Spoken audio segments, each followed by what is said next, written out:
kung blend niya with the sci-fi at saka yung pag-reconstruct ng notion ng isang Filipino family. So, it works well on co-parents. Thank you po. Appreciated ko yung maturity in understanding memory as data. Yung memory of a person as an important data set for one's being.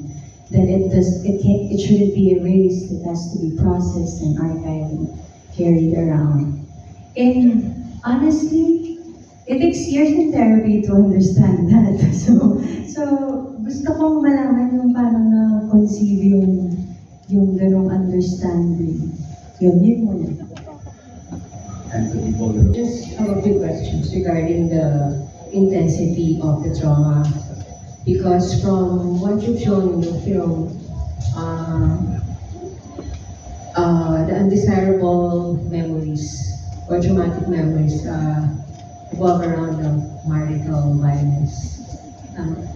Tsaka of course yung mga away. Yes.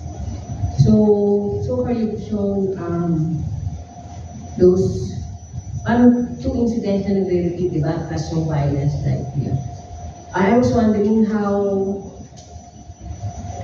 when you were writing this and, as you said, it's important for you because of this question. But I'm just trying to also process the decision that centers around the definition of trauma. Like, of course, the our parents and expectations and things. Because I would say there are levels of intensity for me. Para maging masaya.